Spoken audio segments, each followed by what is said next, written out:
Online news BDN ৭১-এর দর্শকদের স্বাগতম। দর্শক, আমি তামিম আশরাফ, যুক্ত আছি কুষ্টিয়া ইসলামী বিশ্ববিদ্যালয় থেকে। দর্শক, আজ ২রা মে শুক্রবার অনুষ্ঠিত হচ্ছে ১৯টি বিজ্ঞান প্রযুক্তি এবং সাধারণ বিশ্ববিদ্যালয়ের সমন্বয়ে সমন্বিত উচ্চভর্তি পরীক্ষা। যে পরীক্ষার ৬,০০০-এর অধিক শিক্ষার্থী অংশগ্রহণ করতেছে কুষ্টিয়ার ইসলামী বিশ্ববিদ্যালয় কেন্দ্র থেকে। এই কেন্দ্রের সবশেষ নিরাপত্তা অবস্থা এবং নিরাপত্তার জন্য বিশ্ববিদ্যালয়ের প্রশাসনের নেওয়া যে ব্যবস্থাগুলো জানাচ্ছেন বিশ্ববিদ্যালয়ের উপাচার্য অধ্যাপক ডক্টর এম ইয়াকুব আলী। আপনারা জানেন জিএসটি গুচ্ছবৃত্ত ভর্তি পরীক্ষা বি ইউনিটের পরীক্ষা আজকে কিছুক্ষণের মধ্যে অনুষ্ঠিত হতে যাচ্ছে।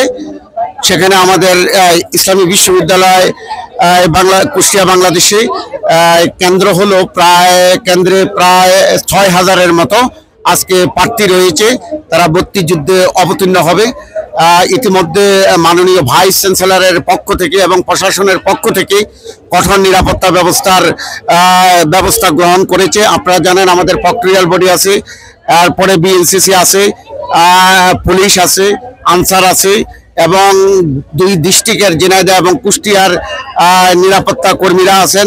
সবাই মিলে তারা যে কঠিন নিরাপত্তা গ্রহণ করেছে, আশা করি কোনো অপ্রীতিকর ঘটনা ঘটবে না।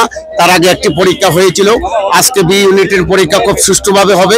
মাননীয় ভাইস চ্যান্সেলর আমাদেরকে সুনির্দিষ্ট আমাদেরকে কিছু নির্দেশনা দিয়েছে পরীক্ষাকে সুসম্পন্ন করার জন্য এবং ভালোভাবে সফল করার জন্য।